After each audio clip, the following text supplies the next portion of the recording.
कल्पना गर्नुहोस्, मानौँ तपाईँ कुनै ठाउँमा बसिरहनु भएको थियो र अचानक कुनै व्यक्ति ढल्नुभयो र कसैले तपाईँको अगाडि धेरैजनाले फोटो खिचिरहेको छ र कसैलाई के गर्ने भनेर थाहा छैन।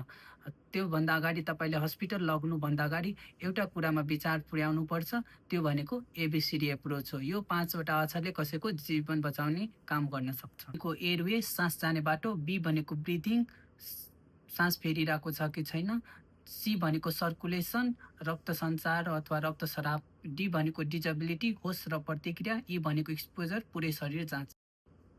ए भनेको एयरवे, एयरवेमा हामीले सास जाने बाटो हामीले जाँच्नुपर्छ। जाँच्नको लागि मान्छे बोलिरहेको छ कि छैन हेर्ने। मान्छे बोलिरहेको छ भने उसको सासको नली जुन बाटो हुन्छ त्यो ओपेन छ। यदि ऊ बोलिरहेको छैन भने हामीले हेर्ने मुखमा केही खानेकुरा अथवा थुकहरू कुनै कुराहरू छ भने त्यसलाई हटाउनु पर्छ।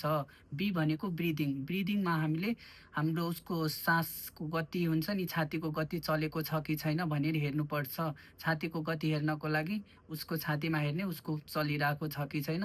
यदि चलिरहेको छैन भने हामीले आपतकालीन अवस्थामा हामीले सम्पर्क गर्नु पर्यो भने त्यसलाई गर्ने, र यदि अलिकति नि सास चलेको छैन भने हामीले सिपिआर गर्न आउँछ भने सिपिआर दिनुपर्ने हुनसक्छ। भनेको रक्त सञ्चार वा रक्तस्राव छ कि छैन भनेर हामीले हेर्नुपर्छ, र जुनसुकै बिरामी यस्तो भएर सर्कुलेसनमा हेर्नु पर्यो भने हामीले उसको औँलाहरू हेर्ने, उसको चिसोहरू छ कि छैन, अनि त्यसपछि उसको जुन पल्स हुन्छ धेरै विक भएको छ कि छैन, कमजोर टाइपको पल्स छ हेर्ने, र क्यापिलरी टाइम रिफिल टाइम भन्छ हाम्रो यो औँलाकोहरूमा हामीले क्यापिलरी रिफिल हेर्ने 3 सेकेन्डभन्दा कम छ अथवा बढी छ भने त्यो कुराहरू हामीले हेर्नुपर्छ। र अर्को भनेको सर्कुलेसनमा हेर्नु भनेको जहिले नै रक्त ब्लिडिङ भइरहेको छ कि छैन, रक्तस्राव धेरै बगिरहेको छ भने त्यसलाई हामीले जुन कपडा हामीसँग हुन्छ त्यसलाई कपडाले धेरै दबाब दिएर हामीले राख्नुपर्ने हुनसक्छ। डी भनेको डिजेबिलिटी, यसमा हामीले मान्छेको होस र प्रतिक्रिया के छ भनेर हेर्छौँ हामीले। यसमा मान्छेले आँखा खोल्छ कि खोल्दैन भनेर हेर्छौँ हामीले, मान्छे बोलिरहेको छ कि छैन, र अर्को भनेको हात खुट्टा चलाइरहेको छ कि छैन भनेर हेर्छौँ। यदि मान्छेले कुनै प्रतिक्रिया दिएको छैन भने बिरामीको अवस्था गम्भीर छ भनेर हामीले सोच्नुपर्छ।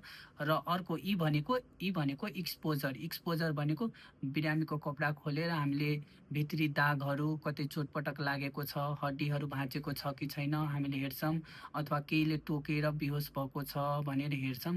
र यदि हामीले पुरै एक्सपोजर गरेर कपडा खोलेर हेरिरहेको छ भने बिरामीहरूलाई धेरै चलाउनु हुँदैन। कहिलेकाहीँ मेरुदण्डको चोटपटक भयो भने बिरामीलाई प्यारालाइसिसहरू गराउने हुनसक्छ त्यस्तो बेलामा। र अर्को कुरा भनेको जब हामीले कपडाहरू खोलेर हेरिरहेछ भने उसलाई चिसो हुनसक्छ भनेर हामीले पनि त्यो कुरामा विचार पुर्याउनुपर्छ। यदि त्यो बचाएन भने हामीले हाइपोथर्मिया पनि हुनसक्छ भन्ने कुरा जान्नुपर्छ। एबिसिडी एप्रोच भनेको प्राइमरी एसेसमेन्ट हो। यो कलाले कसैको ज्यान बचाउने पहिलो कदम बन्न सक्छ। कमेन्टमा लेख्नुहोस् एबिसिडी एप्रोचको बारेमा, योभन्दा पहिला तपाईँलाई थाहा थियो कि थिएन। र यस्तै सरल तथा जीवन उपयोगी शिक्षाको लागि मेट टक विथ रकीलाई लाइक तथा फलो गर्न नबिर्सिनुहोला। धन्यवाद।